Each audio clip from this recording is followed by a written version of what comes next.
Talofa Samoa si o watunu pele. Le nei te au ringalua Samoa o le nei fo wa yaile. Ta fo langa mal ta sanga ia ile amatanga o le nei vai sa. E fo yaile vi inga o le atua o sa pota. O wa o lele Samoa ele atunu pele ua taitei mai ele atua lo outou soifua ai mai se fo.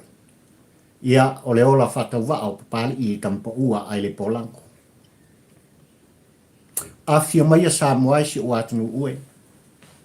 Tala mai a hao ma riu mai le pa ia oe Samoa poto i le malu nei. Tosol ta fala. Se i moli ta i atu le tu mumusu o le tapo inga puloto. Ai ole au ngau au te ma le au tu o le launga whatampa ua ai le polango le nei tai au ma le amatanga o le nei vea sasa moai. Ia ua lava lau sila mai moa ma lau sila tapua. I tapo o kalame fai pea. O le upu Tautino sa moai. E le fo i papali. E tu o langa ma tu val au. Le angai ta ua i lo ufata waa. Lau tapua inga. Samoa o lele olo e po ai le fala. Ula i ula. Il tapua inga i mota malawa. Ai mai se. Le tapua inga i fanua. Ina i o tua a sina ma matua. Le pa ia o Samoa i ona tūlanga whaaluplupeina. Ai a. Tawhai fia o ke lope. O lele olo o papa au ai malalata i ai. Le pa ia o Samoa poto e pei o tutonu ao te aroa. Le olo tu fono ma tu alanga tuai papali ile nei le au auna whatawa. O le tu musu o pulotu. Papali i watal taimi. Tu alanga ma tu vala au. Ile matau. Le lava Samoa o lo tapisa ai. Le tapua inga oile atu pele ile tau linga lua le nei. O ilato uma fo i o lo whapena ona momori mai o lato langona. Te silingia le tu alanga ma le tu vala au pali i kampa ua ai le pola. Upu Tautino. Ai le fia whaafonga ma le fia whaalongolongo. Il pol kalami al kampa ua ai le pola. Faisi mea o ngā. Ioi. Faisi mea o ngā. Ia ua lava. Le atina ina o ainga ma le tausinga o ainga. Ia e mai seo sio lava lumana i manuia. Ai ole tā leni na fua i mai ele tua o sa pauta ile au auna whatau waa sa moai. Ole mafua anga le nā. E pati ai le tapua inga to ina malo mātutua le tapua inga pulotu. Le au nanga a papali i fio i waa ta ula mo le lua. I lea vaiaso ma lea vaiaso. E longa pui ali ina ai. Le tapua i whafonga a Samoa. I mea sa tutupu ua tutupu. Ia ai mai se foi o le anon i Samoa. O mea lo whapena ona foli mai. O le a tutupu i le tafo launga ma le tāsanga. O le upu Tautino lea.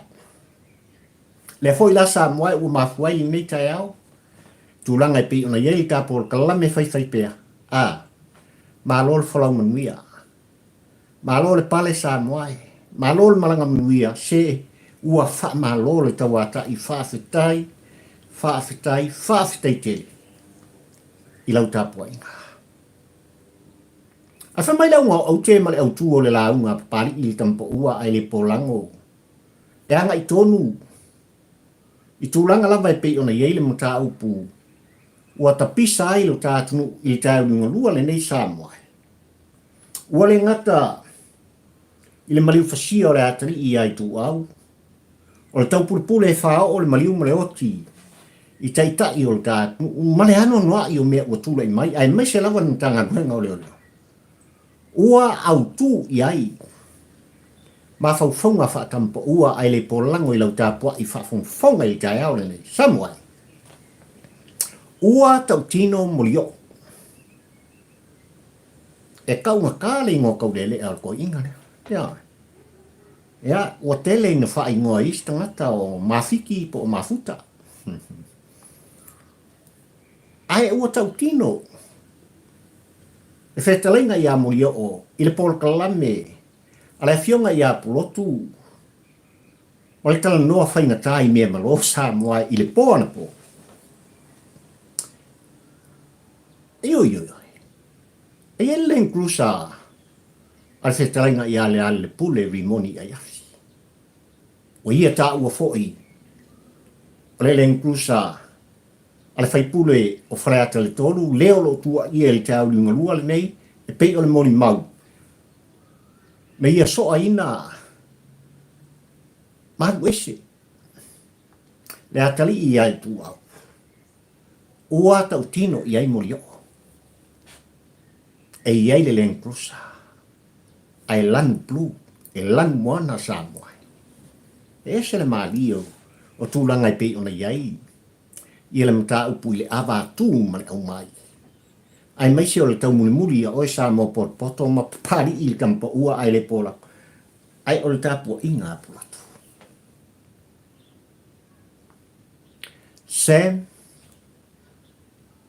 Masi au wo teine la ititi o Marie. Au le fo. E wha alo papari I le kampa ua ai le polang. I le tai au liunga lua le nei. I le toa o lua loto. Samoa le au tūle nā o le. O le au nanga. Ma le launga whaatampa ua ai le polang. Ia I le nei fo I te au liunga lua. O le tā mawhitanga. Ia ai maise le tā whalatoso. I le mota ne. Ioi. Ai le io o lau whawhongwhonganga Samoa ai marau sila mai mua le tā porklame. I le aunga au te ma le au tū o le launga. Ai le nei tā au tutono le tā nuu. Le tofi o oe ma pali I. Mai le tua o sāpauta. Nawa ai se tasi o whaala lave mataukia. Le pasi anga I mai le atu whale alili ma le atu si umu Samoa e anga I mai tiavi I au lava. E mori ta I mainga o tangata whainga luenga.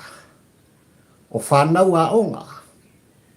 E whaala usu le tai ao ai maisi o le nei te au lua I le asonga fua le nei le aso lua o ki topa. Lua afe lua suma le tolu anga I atu taulanga I apia. Ua mori mawina le male pe lepe maso fasofa. O le pasi le lau masoi. Talo fai.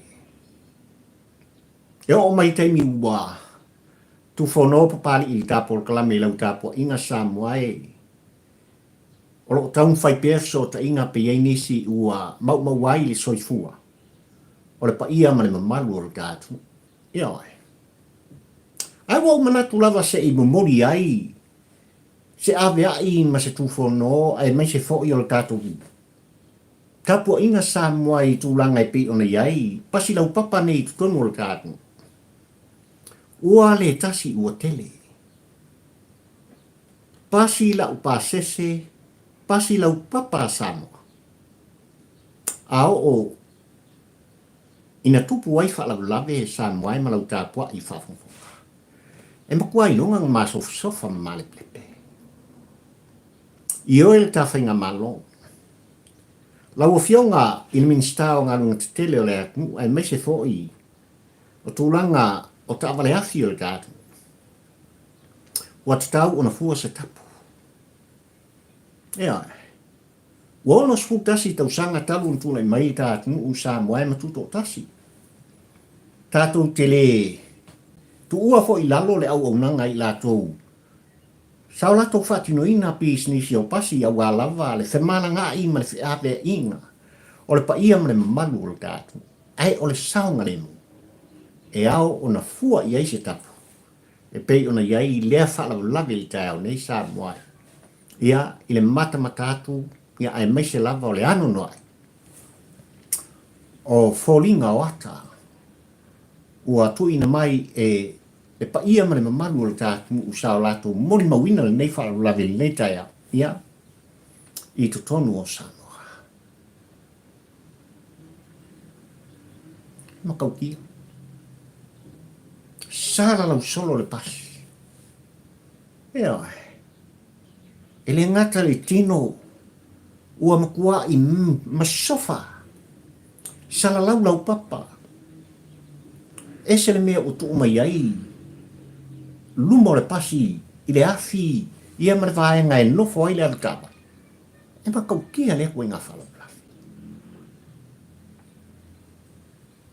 Paule talo le tampo ua ai le polango sa moai malau tāpua i whawhungwhonga. Tātou tau whai talo. Ia taulu le nei whalapulawe tū ngā male whaingatai le reitai au. E le o iai se soifua. O le pa ia male mamalu o le kātu mai le atu whale alili e meise si umu. Le anga i mai taulanga sa moai. O mau ai. Ono le whātamala. Tā whainga malo, ua tatau na suia pasi. Ise tūlanga mautu. Saunga lemu. Awa lava. Fe avea inga. O le pa ia mare mamalu o sa mo poto.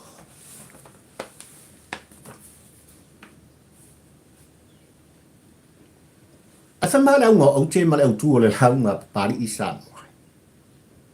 Ua Tautino Molioo. O Molioo lo kangata e polu. Lea lo whai mo ia o ia whai lea ua tuina mai ia lana ofa. Se lau afe o ni petinga. Ma se tangata o lo iai se stupe e la te peti ai meise o lana lui u tuina atu. Ia il minsta o fato anga mawhainga whaiva Samoa.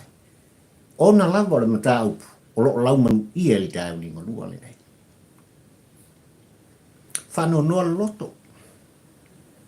Tūlanga i pi ona iai o le mau o le soifu o le tangata. Ai ofa mai el nei, tamali i le se lau afe peki ai, ma ia Tautino ai fo, e leo Leala.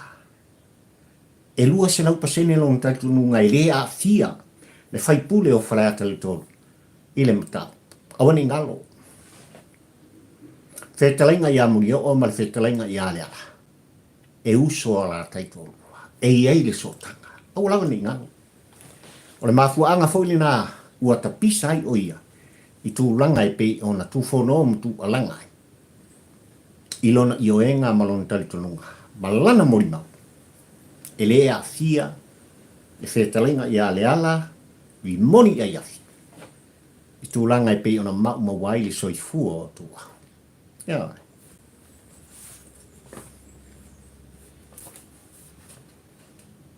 Ai o le fisi tele mta upu nei sa mwai o lo nofo malta por kalame al tu muso plotu. Ia papai. E hau na tātou fisilingi ai le amatanga. Le matanga luenga o leo il komisina o leo. Sui komisina ma le matanga luenga o leo le tātu u Samoa. Ai sa no lato sauni ai. Ia le lau ava o le hatari i atu au. O le ngata o lato mori tai. Pala malo o lava le lau ava o tūlanga i pe ona. Maliu.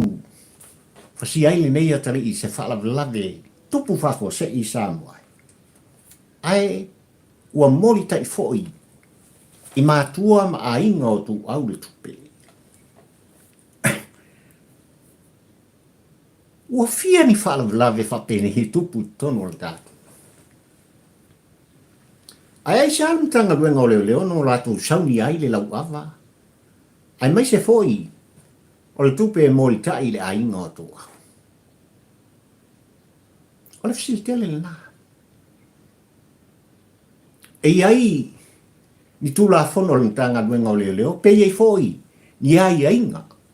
I le matanga luenga o leo, o ai lava, e a fia le soifua, ini ta vale afi sa moai, e soa, ma lave vea i ta vale, Iong kakawole ave ila wafa. E fōringa mai sa mwai le mta upune.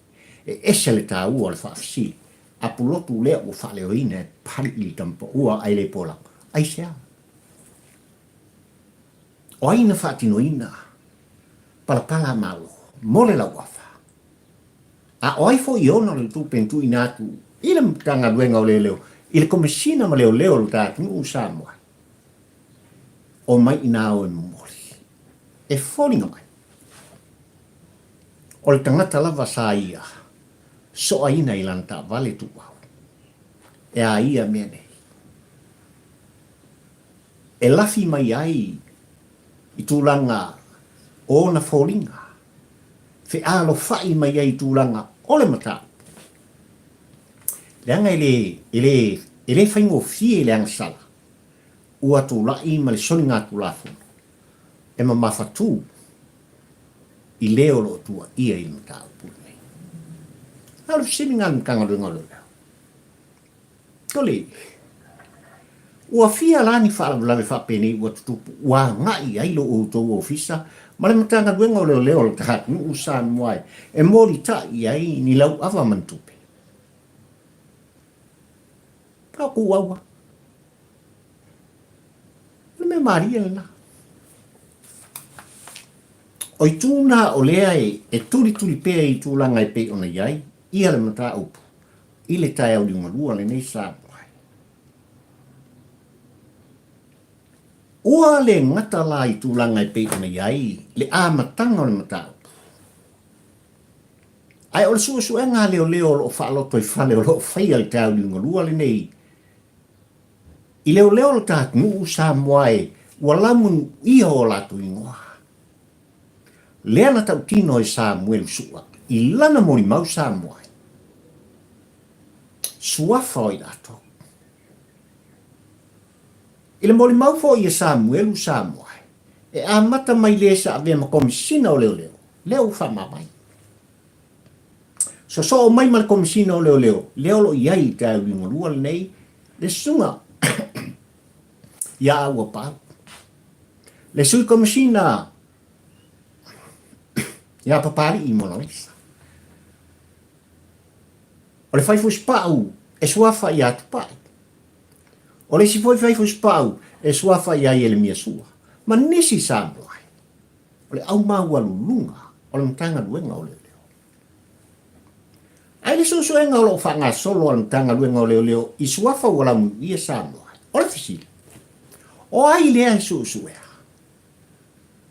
O ai lai whaia le sua i lilinga ma susuenga. Whaaloto i whale le mtanga luenga o leo. E whalinga mai sa mua le mta upu e mali e. Awa a whai. E a mata mai komisina, sui komisina. O leo whai fuspau, o leo singia, o leo ka aifia. O toi su e lawa e lato, i lato. E le aisa mi o tonu sa moai. Ile tilo atu. Al tapua inga pulotu mal polkalame pari i kampo ua ai le polango ai mai sei.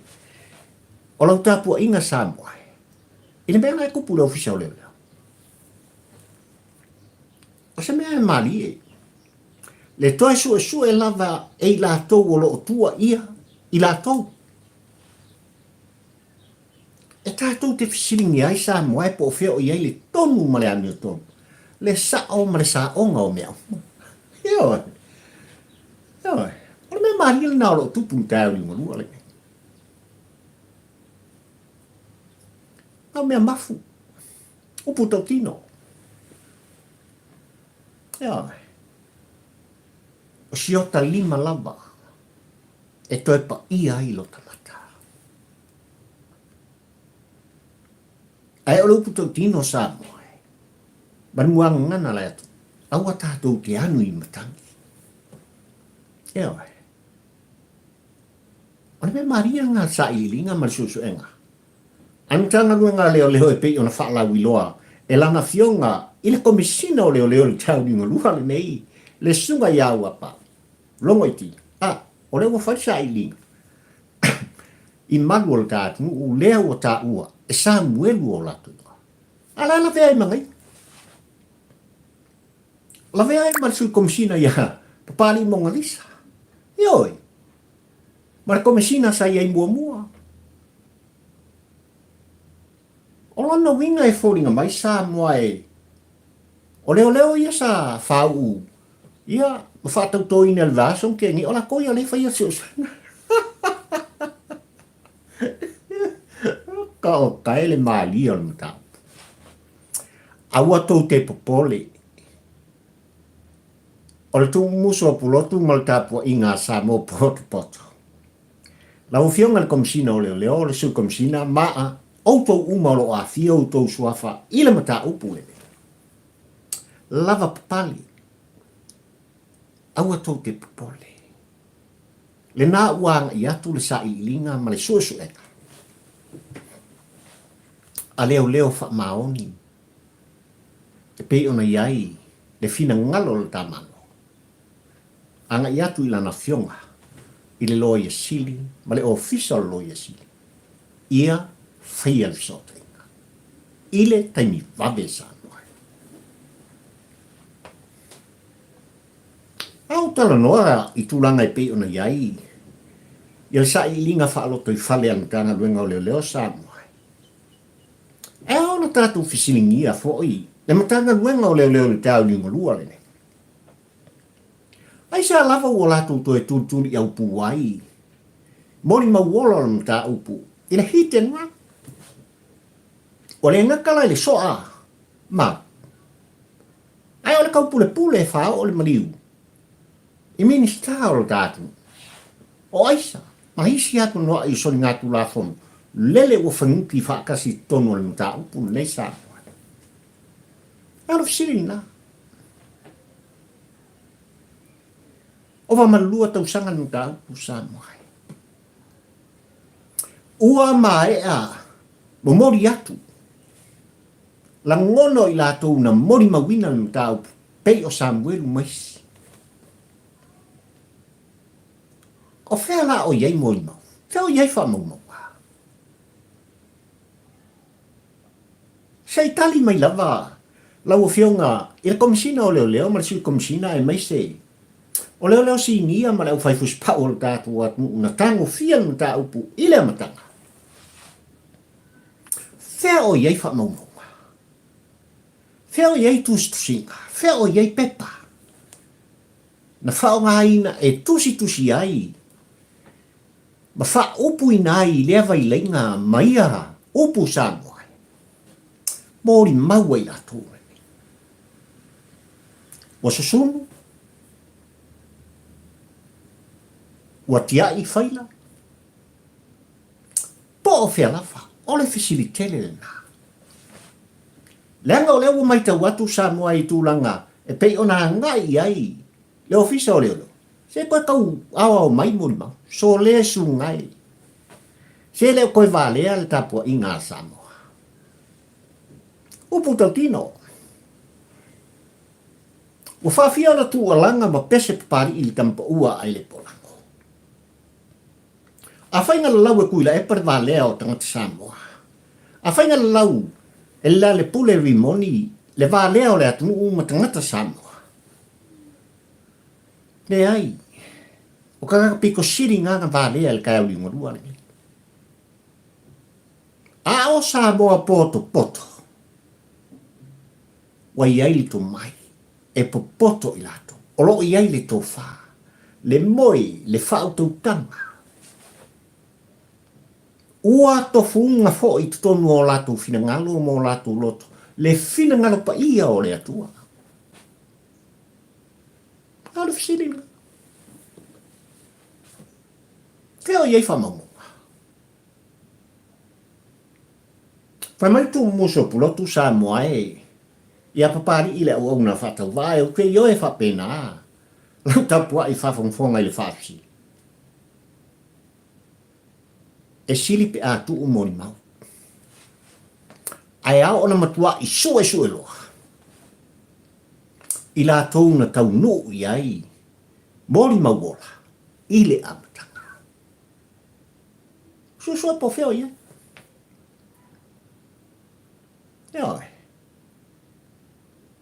e ofo le loto Samoa.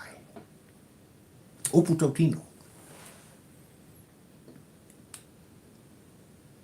E ofo le mafufau. Le anga e fōringa mai Samoa e leo se avenga e māmā i ua matau au i latou.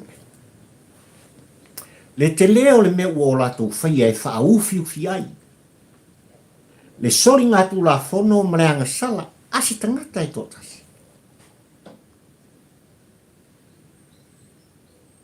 Talo whai.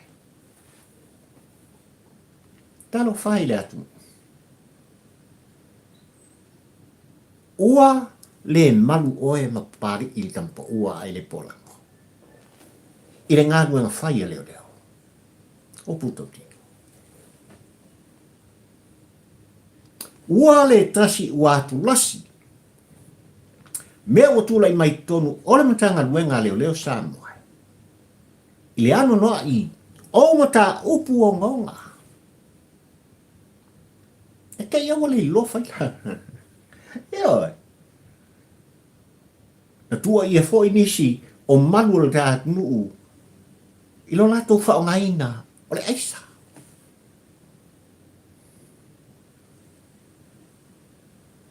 Haruan su e nga wha aloto i whale anu tanga luenga o le leofan e le wha maungia.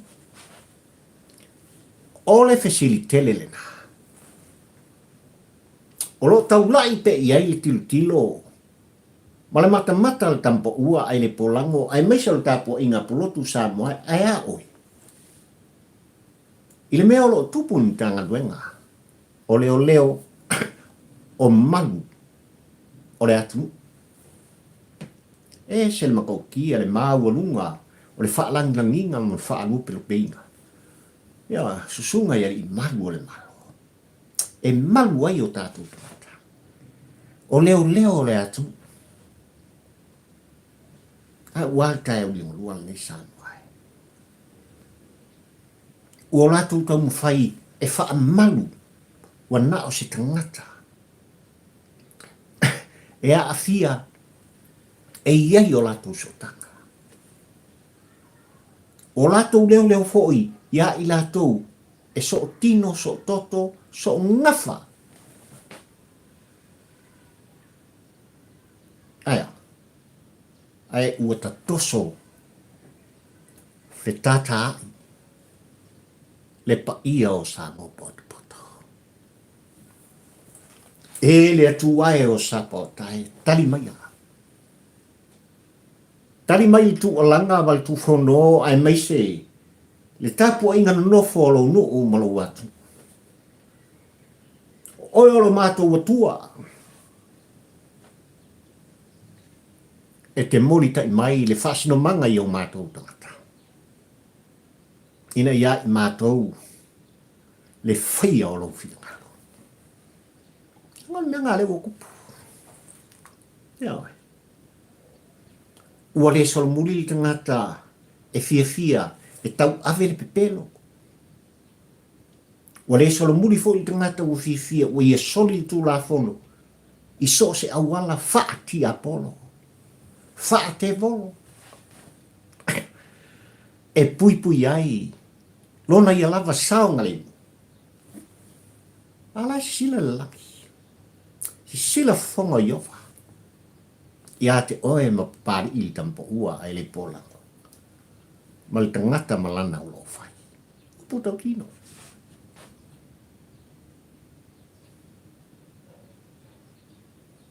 E sa ili ilinga na i le te au ni ngunua le nei. Ua manatu ai pari ili tampo ua ai le polango Samoa e fesilingia le Hamilton. Lau sunga le komisina o leo. E sui komisina o leo au mawalurunga o le mtanga luenga o leo. Sali. E whawhenga koe su e auto. Ia. E whawhenga whaile a koe ngā mea. E tusa, ma le whaasala launga, u whaalau i loa. Ele komisina o leo i le nawa e sasa abuai. I pio se mea ula si a kako ngani. Awane ngalo. O le tapua inga pulotu ma le tapua inga Samoa poto mai lava. I maunga tele se o lava i se pitu i titi o le autinifu. Le tapua inga pa ia e la inga sāri. O le tapua inga e mamana to e mamala. Awa ni ngalo ia te utou laua fionga le komsina o leo. Ia, male mtanga luenga. O le na. Ai na ona tata lango pari ili tampa ua ai le polango. Tumu musu, popo i o tau au. Mamori ta iatu, e fina ngalo sa mo poto, ma le tapua inga puloto. Faile a mio tonu. Faile a mio tonu ni te audi o nuale nei.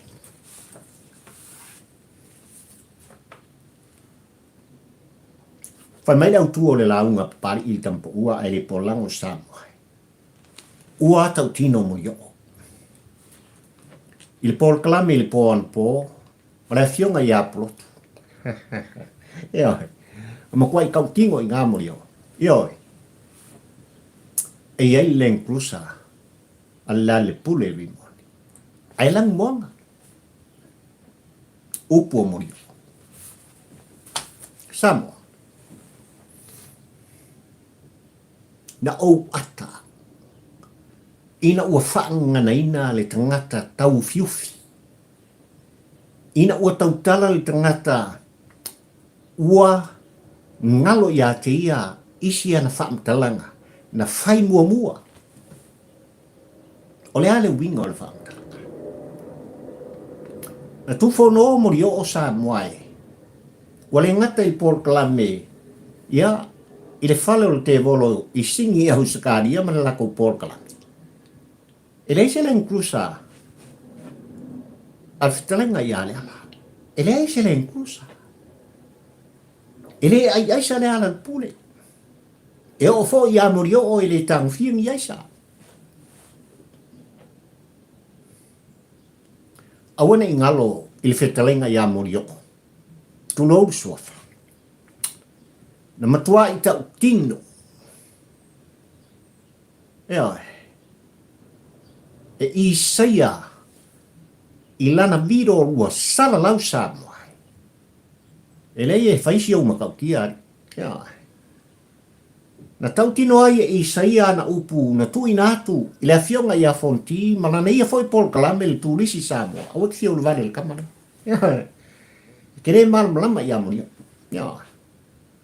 Kere ilo Molioo o le kangaka i kongu. O le vaenga le angka peri e pole. Nga ngasi ai Molioo o le telefoni. Mawalo yung. Anta peli au skaria. Walau i loa. Ia palapo tonga sa moa e whaking. I tūlanga e lātou te kiliva ina ai le aisa. Ma soli i tūlafo. Lea na Tautino. E namulau ulu. I saia i lunga o penga te whaila. Le makautia ngā Molioo lea. Ia. Au lea lau makautia. Wale lang siliva. Ia e lang pulu. Ai a whai sa moai. Tātou te whisilingia po whiana e kuwai len kusa lea. Lang pulu kaimini. Ia i wa umanga whali lang moa. Ia. Leanga le mori mau wala Samuel. E lang siliva. E alu ai ma le tosi. Ia. E alu ai le tosi mu. Iona au tafa. O ina fina wai. Molioo malanga ofa se lau wafe le nga kongi. Au ngi ngalo. I re ai re whakau ingi kupe ali sia. I le soifua o tangata. Mea ngai roelo kou vai ma mea uo kou whaia. Upu Tautino. Ea. A ua tele au tō tupe. I ia leli. Ea. Pe a whai o tupe na maua i loutou lava malos. I le afu malingi, i le afu toto. Tā leni o le tomai o le poto o fo ai mai i le atua o sa pota. Whakfo i le o le vi inga i le atua. Ea. Ai so ia. So ia e le o valea le atu. Whaftai Molioo o e Tautino. Whaftai lo toa. Ioi. E ui lava na e sa saa ma e whetalai lunga o lea por kalame ma e whapema. E lua se lau pasenge. E te talitonuina. Le lea fia. O le whetalenga ia le pule rimoni. Ila mata upu ile atari i atu au. Ia. Si o kaku kari. Ame e o le mea ta ua le na. Ai o le fisili na. O ia te oe ni molimau. O ia te oe se molimau ola. E wha mau ni ai. Lo wha pia mai e le a fia le o tua ia. Na lau manu ia mai lava.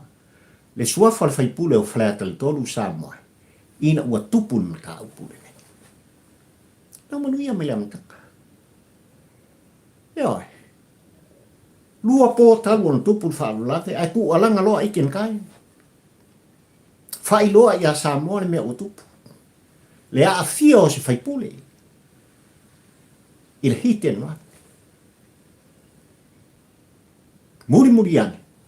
Ia ila o toe pō mare sa moe. Nga makuai mi milon tanga luenga o leo tūlanga. Whai loa mai le veni pai pai. Ai nāti ai le ami o tonu sa moe. Lenga kaukalai mo le mau. Oile mo le mau. Samuel sua. Tui nātu telefoni i wha mau ngai pe on talanoa lea mo le mau sa moe. O mea umana. Leo lo fisilingia le tau ni ngolua le. Fea wha mau ngai. Fea ata ia.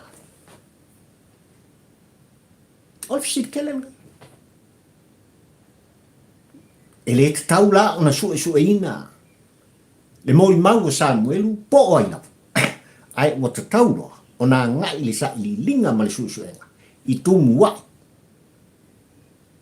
O le komisina o leo, le sui komisina o leo, ai maise o leo sinia, no latu tango fia na tau. Opo sa. Ai tau te iloa lau tāpua inga Samuel.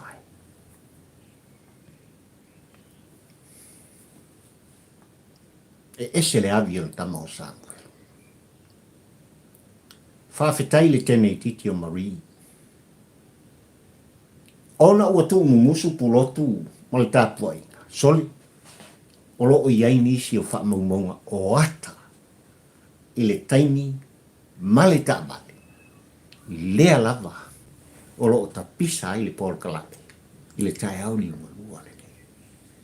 Ese le leo o e Marie. Awa koe kapo. Toa le loto. Awane ngalo Samuelu mo oe Marie. O loo tari ngare atu. O loo whaatalitali sa mo poto ai meise o mātua o tua. Ile ami o tonu. Ua ua whaailoina.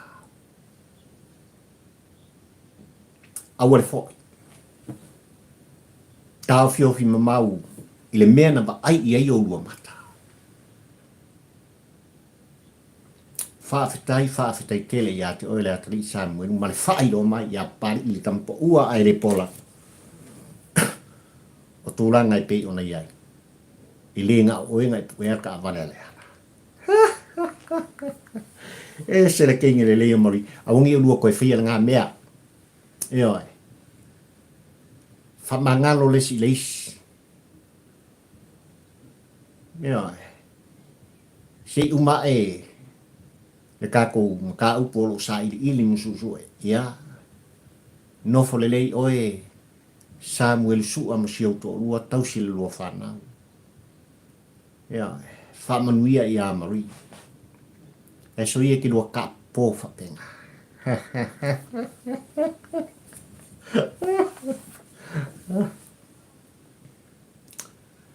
O vaenga naolo i aile moli mauola i tau ni le Samuel. Ai le pofo i ana po. I tūlanga i pei o nā. Au mai e se tangata i a pali i le por kalame lava. Ia, ale mauka o ke volo. Nanga ne fo i e pali i tu o langa onga o kanga ka. Nguku leanga. e masoa. O leha ua whaalongolongo pe ua koe kau keu se whaamatalanga i la ua le taimile nei le kama le. Hoi ri ngol kuna. Se o kole mwhaku. Ua iai ma se mori mau no la ua whaatala no ina. Tau ofe ta longa ta mua. Tau ofe ta longa ta mua. O le mori mau lea. Le mori mau lea ua au mai fo i lana ia fo i pito la au. Ma ia whaamtalainga.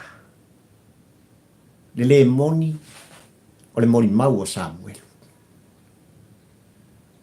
Ua ta ua le mori mau lea na ia whaalongolongo i tūlanga pe o na sarala wai malau ilo ai le mori mau o Samuel wil tau di ngorua le nei i le porkalame o le whetalainga i Asiata.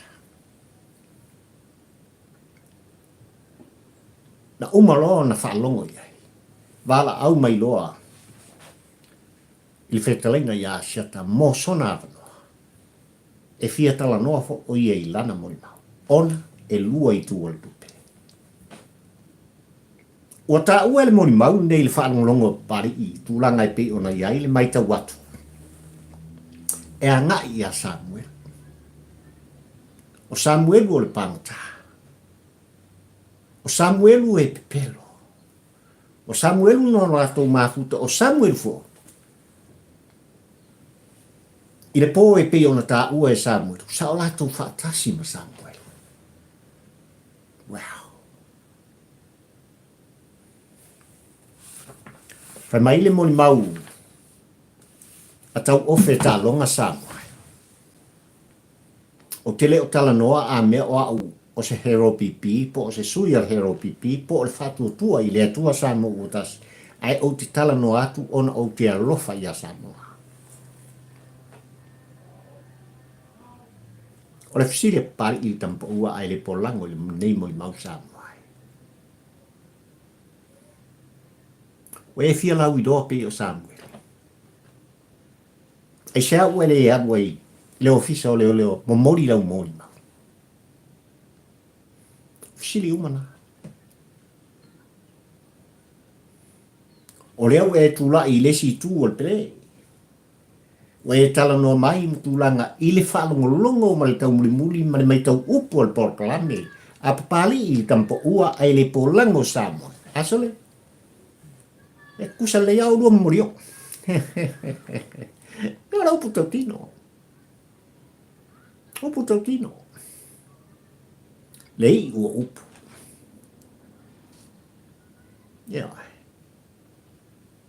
Ai mole matanga lue ngā leo pe a whaina o tō whaafofonga i le mori maulea. A waku i luma, kaungu waku suenga ma. Ia. Wa kai whai menga ia re kasi re ngā o ia fo. Se whai le matau tia sang. O mea ua whawina. Ma fua ina le lei le tangata sa moai i le mata ma le tilo a papali i tampa ua ai le pola. E tatai e se inai le mea mi o tonu le moni ma le wha mauni o se mea na tupu. I la ngona o le tapua inga sa mo porpoto. Nā le tele isi whamkalanga. Ai ona ua o mata mata i tūlanga i pe ona mai lea por kalame sa mo e talo whai. Talo whai. Le ese e senga nā o mori mau. Le mori mau wola o tai au le nei. I le mata upu le nei. Na maliu ai le atali i atu au. Le sunga i a Samuel sua. Ea e. Ma le tene i titi o Marie, sa la ki e pasika, i le kūrua o pō mau. Heo he se senga ngau. Ma le mori mau le tangata na whape mai, o la koe ngofo mo Samuel, marama. So le sungai. Heo la peifo i oe na tanga wenga o leo. Mori mau ni mea. E noa. Ma solonga lele. Ma ia aua lava ni ngalo. O lo i ei tāpua inga Samoa. lo whaafonga sa mo poto i au tau finangalo mo tau langona. E whapena le tu whono ma le tu alanga, whatampo ua ai le polango.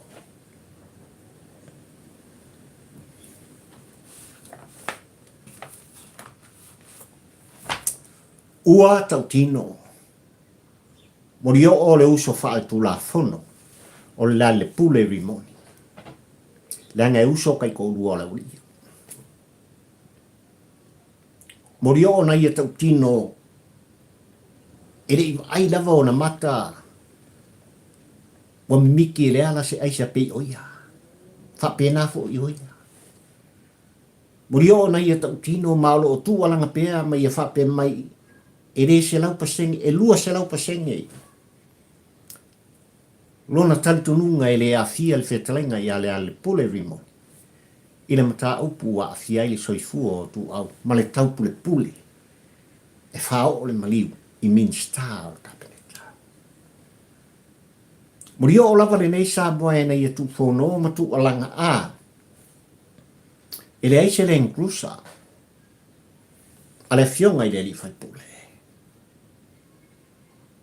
Ai ual tai au li mua sa moai. Ua whaangana ina Molioo. Ma ia Tautino. Ioi. E ai le inclusa. Alla le pule rimoni. Ai le lang silifa. E lang tufu. Lua tausanga talun tupun tau. Kako ke le iloa pe a whai ngalang mumu mua ai tupun wha lave lang silifa. Ma e lang silifa su i lang samsama. Ia i pe malangaku Molioo i Samoa ua vali lang tu. Ai ole aunga au te i le tau muli ma le whaalong longo le tāpolo kalame. Ua Tautino Molioo. E ai le lengkusa. Le lengkusa le ne. Lea o lo tā ua i le mori mawala. Ale sunga i ase. Ai maise. O le tene i titi o mori. I ata o lo iai li kai au li morua le ne.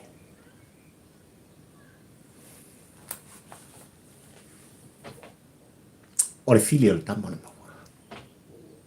Upu Tautino. O le fili lavora. O le tamana mawa.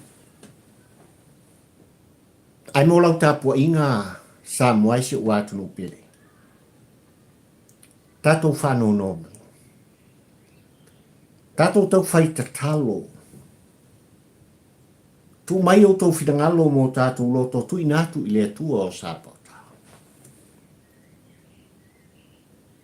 Ia taulu tu langa. Wa iai sa i lilinga ma le susuenga. Whaali mai e lona whitangalo. Ma tai mai e lona whitangalo ma lana atio. Leo lo tua ia. I le tāpua inga Samoa. O le upu Tautino o le tāpua plana. E fiu e soa.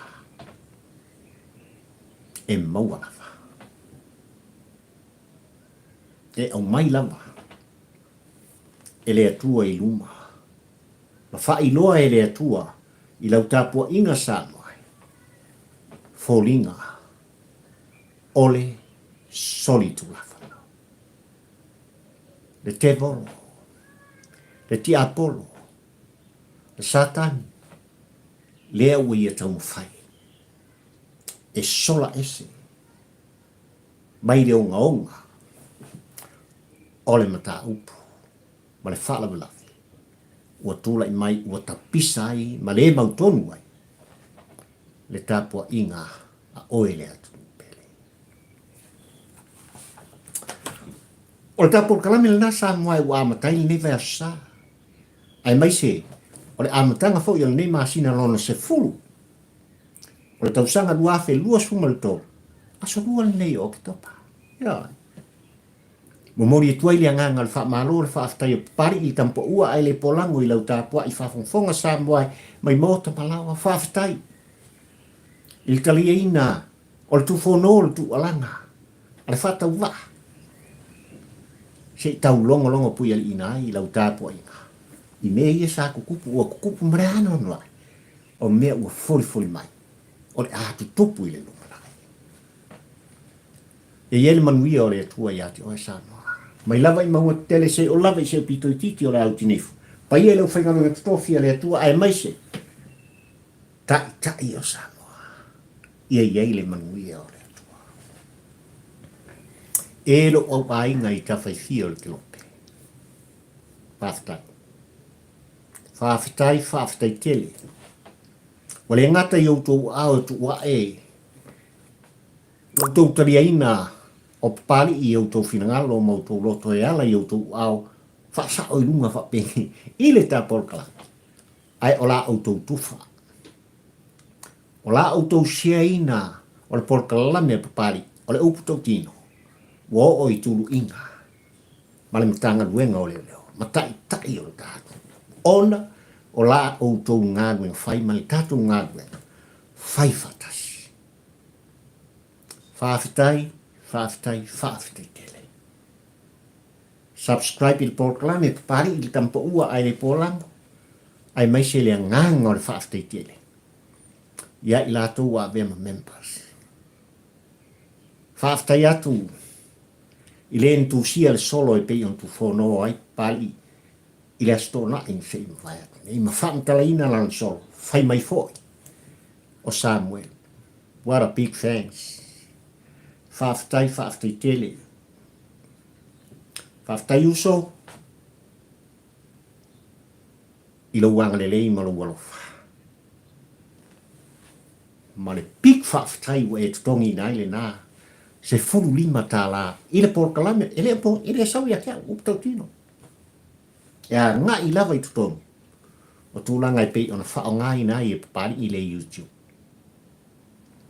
E mo mori atu ai. Le mau ma le awhi ai. Whamanuia le atua o sāpota. I le au ainga o papari i le tampa ua ai le polanga. I tawhai fia. Ole lalo lake. Mana lau tāpua inga, mana le whaafongfonganga. Ola la auto o ona le nei o papari. Fio i wa ata au la mo le lua. Kampo ua ai le polanga. Ui. See you tomorrow. Ai mai te mine. Soifua, mai e manuia o e Samoa.